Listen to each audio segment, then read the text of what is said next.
Good morning, terceira série. How's it going? Espero que vocês estejam bem. Estamos aí na nossa 26ª semana de aulas remotas da Escola Educar. E, diferente do que eu tinha dito para vocês na semana passada, eu tinha dito a vocês que eu ia gravar uma aula revisional para a prova intermediária dissertativa de vocês, mas eu andei dando uma olhada nos vídeos anteriores, eles estão bem explicadinhos. E também o material da apostila de vocês está bem explicadinho, inclusive está explicado em português. Então, eu acredito que não tenha, que vocês não terão dificuldades aí em revisar essa matéria, não, até mesmo porque o conteúdo é bem enxuto, né? Então, eu vou dar prosseguimento aí com o tópico gramatical, tá? Hoje a gente vai falar de substantivos, verbos e adjetivos ligados a preposições, ok? Então, vamos lá. Nouns, adjectives and verbs that require a preposition.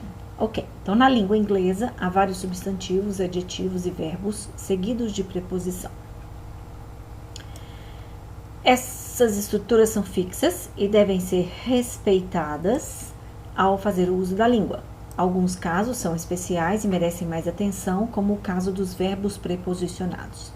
Por exemplo, pois eles não são considerados phrasal verbs. É muito comum os estudantes confundirem prepositional verbs ou verb prepositions com phrasal verbs, tá? Os phrasal verbs são verbos seguidos de duas ou mais partículas, às vezes preposições, outras vezes advérbios, e podem ou não ser separáveis.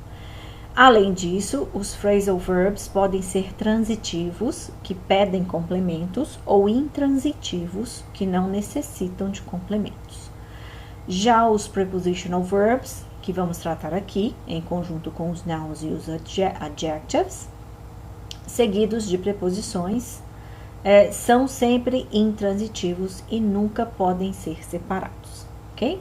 Então, aqui tem alguns exemplos para vocês, vou diminuir minha câmera aqui um pouquinho, da diferença de um e do outro. Então, eu tenho phrasal verbs, tenho duas formas corretas. Eu tenho o verbo, o objeto, o advérbio, tá? Por exemplo, I switch the computer on. Então, vejam que o verb está separado do on, né? Switch on. Eu posso separar. E também posso juntar. I switched on the computer, ok? Então, eu posso juntar também. Já no caso do prepositional verbs, o correto seria sempre o verbo com a preposição. Por exemplo, the cat jumped on the computer. Eu nunca vou poder escrever the cat jumped the computer on, ok? Seguindo aí, temos aqui então uma tabelinha com os principais substantivos, que são nouns, com as preposições que se seguem, né? Então, of course, there are more than exist, but if you learn these, that gives you a good start.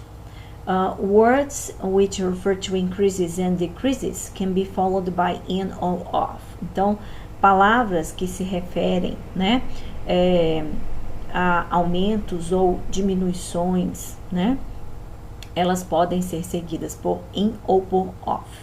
O in vai se referir a algo has gone up or down, que sobe ou desce, tá? E o off vai se referir mais à quantidade, tá? Ou quantity or amount, tá? Então, tem um exemplo aí. There has been a large increase in unemployment since the beginning of the crisis. Então, tem havido, né?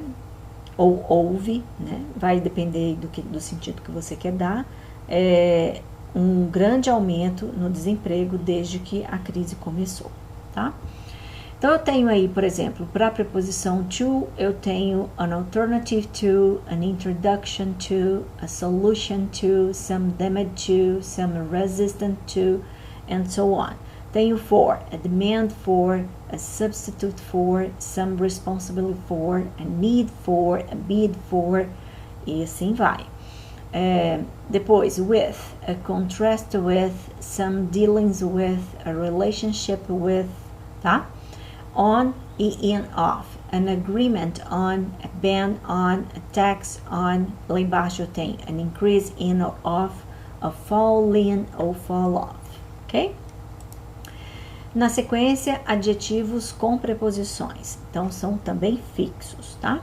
Satisfied with, familiar with, compatible with, pleased with, filled with. To, acceptable to, accustomed to, alternative to, e assim por diante, and so on.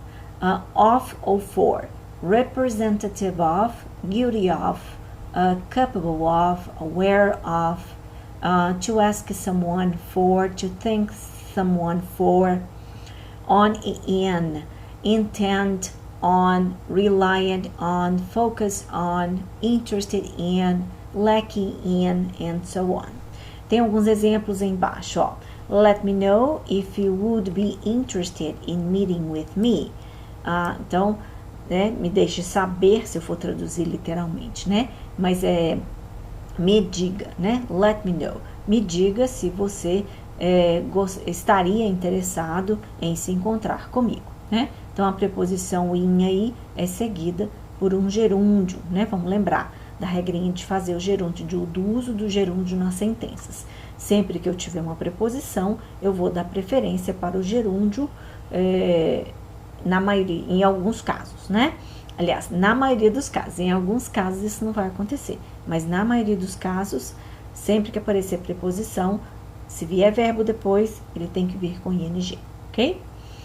Temos mais dois exemplos aí. He is intent on finding the best deal, even if he has to shop around.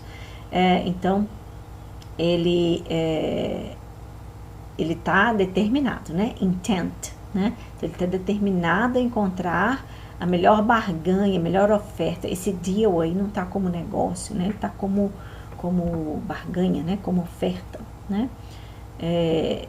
O tarifa, no caso, também, né? Mesmo que ele tenha que andar, né? Andar para poder comprar, né? Dar uma volta nas lojas, né? Ok, agora temos os verb prepositions, também são fixos, tá? To amount to refer to object to lead to relate to. For, apologize for, apt for, account for, pay for. With, to sympathize with, to comply with, to associate with, to supply with, to agree with. Aí também posso usar o one, né? O of, to consist of, from, to esteem from, to profit from, to benefit from, in, to result in, to succeed in, to invest in, on, to rely on, to bet on, and so on. About, to complain about, ok? Exemplos também. Here are some example sentences. The new product